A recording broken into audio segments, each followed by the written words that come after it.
Can a single driver transform an entire historic team like Ferrari from within in a matter of weeks?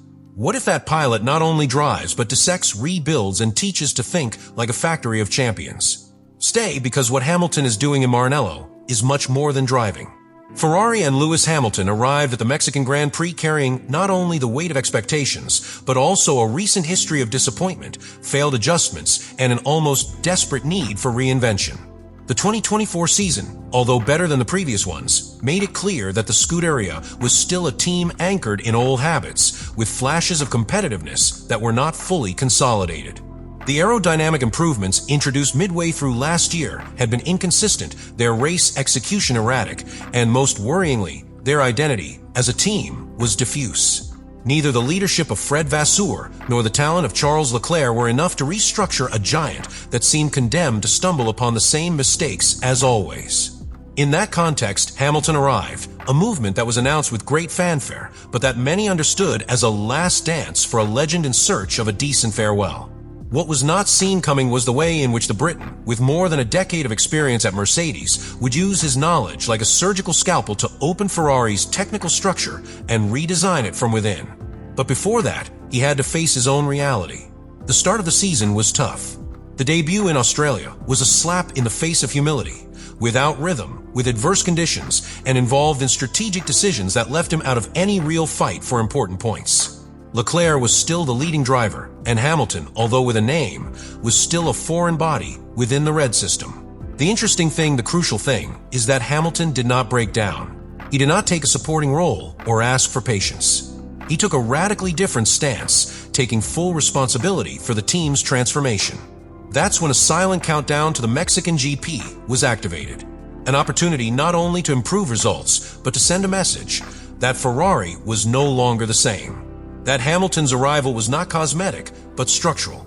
And that message did not come with words, but with work, data, silent leadership, and a revolution that was brewing behind closed doors in Maranello, in simulators, technical whiteboards, and endless meetings where the Briton was not just another guest, but a force that began to shape the new DNA of the team. That urgency for change, that need to leave behind the ruins of a glorious past, was palpable in every conversation within the paddock. The Italian engineers knew they had the car to compete, but not the cohesion or vision to execute it. Hamilton, at that time, became not only a pilot, but an architect of a project. And that project found its first major public trial in the Mexican GP. What Lewis Hamilton implemented at Ferrari was not a demanding work routine. It was an intellectual revolution. What sets him apart from the rest is not only his talent on the track, but his ability to integrate the thinking of an engineer into the body of a driver. His method does not respond to intuition, but to the systematization of processes. Each lap, each suspension adjustment, each brake pressure graph is part of a data ecosystem that Hamilton has learned to interpret like a career scientist. That way of thinking was what he first brought to Ferrari. He stopped short of asking the team to understand him. He came to teach them to think differently. Prior to the Mexican GP, his technical involvement reached a level that very few drivers have touched. The simulator sessions were not a contractual obligation, but rather his personal laboratory. There he not only dedicated himself to spinning laps. He built hypotheses, analyzed how tire temperatures varied by modifying 3 millimeters in the suspension geometry, compared his corner entry with that of Leclerc, and used his internal files with more than a decade of owned data collected at Mercedes as a comparative reference to fine-tune the behavior of the SF25. There was no component too small, no aerodynamic interaction too complex. I questioned everything. The most impressive thing was how he redesigned the internal workflow. He immersed himself in the post-race debriefs and transformed them. Before, the engineers talked and the pilots nodded or corrected with sensations. With Hamilton, each session became informed by directly superimposed data, braking inputs, layered telemetry, thermal degradation, lateral load maps in slow and fast corners. In his interventions, there is no room for the subjective. He does not talk about what he feels, but rather about what he measured. Present evidence. And it does so with a clarity that forces us to rethink processes. In an organization like Ferrari, where tradition often outweighs innovation, that was a shock, but not one that generated rejection. On the contrary, engineers began to follow suit. An unexpected phenomenon occurred. Ferrari, the oldest team in F1, began to re-educate itself through a single man. They learned to observe with new eyes. They learned not to expect factory solutions, but to generate them from the interaction with the pilot. And that changed the axis of technical power within the team. The clearest example of this approach was his investigation after the technical collapse in Singapore. Hamilton did not blame the car. He didn't raise his voice. He went to the technical headquarters, asked for access to the raw CFD models of the car, something extremely unusual for a driver, and crossed them with the live telemetry of that race. What he found was an invisible design problem. The rear brake ducts were becoming thermally choked under certain load conditions. He detected that the rear temperature rose disproportionately in medium speed corners, which altered the dynamic balance of the car in long stints. When he presented his diagnosis, it was not an emotional complaint. It was a structured report. His phrase was clear: this is not a configuration problem, it is physics. That statement was strong enough for Fred Vasseur to create a dedicated engineering group in less than 24 hours. The result was an internal redesign of the ducts and thermal screens that reduced temperatures by almost 30 degrees in simulations, stabilizing the brake balance in long runs. An adjustment that would seem minor on paper, but that can mean the difference between fighting for podiums or stagnating in the middle of the table. Hamilton doesn't just drive. Redefine. And at Ferrari, for the first time in decades, a driver has once again been the intellectual axis of technical development. His method, based on data, horizontal communication, and obsession with detail, is the cornerstone of what the team hopes to consolidate not only in Mexico, but in the rest of the season. The Austin Grand Prix was not just another weekend on the calendar for Ferrari. It was the first visible validation of Lewis Hamilton's silent, methodical work.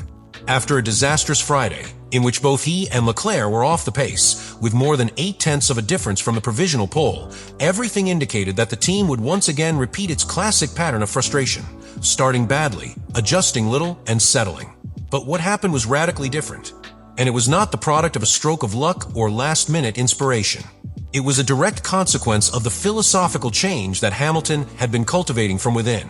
When the park firm reopened after the sprint, Ferrari applied a battery of adjustments that did not come solely from the usual technical feedback. They came from the process established by Hamilton within the team: real-time feedback with race data, cross-analysis between track conditions and thermal performance, millimetric review of the aerodynamic balance distribution curve by curve. The car that took to the track on Sunday was different. Not because it had been redesigned from scratch, but because for the first time in a long time, Ferrari had used Saturday as an effective evolution laboratory. The result was an immediate improvement in race pace, much more stable brake thermal management, and above all, a change in the team's attitude. Engineers no longer improvised. They responded to a structure. The Hamilton method had ceased to be a curiosity and had become the operational backbone of the team. The difference was not just technical, it was cultural. And that, at Ferrari, is probably the most difficult thing to achieve. That evolution found its next turning point at the Mexican Grand Prix. The entire preparation was treated as a large-scale strategic exercise. Hamilton did not see it as just another race, but as an opportunity to show the world and the paddock that Ferrari no longer improvises, which now analyzes, predicts, compares, and reacts. Each previous session was aimed at exploiting the new thermal stability that he helped design. The energy recovery map, the brake dosage, the car's behavior in low grip curves, all of these factors were tested to the point of exhaustion. But the most revealing thing was what happened behind closed doors. The engineering team was no longer waiting for sessions to adjust. They began simulating scenarios days before, anticipating track configurations, degradation patterns, and tire combinations. This proactivity, unusual for Ferrari in recent years, is a direct result of a dynamic installed by Hamilton. A team that does not react to chaos, but rather predicts it. That does not rely on external conditions, but adapts in real time thanks to a clear and flexible data architecture. The results began to speak for themselves. Simulation lap times were consistent.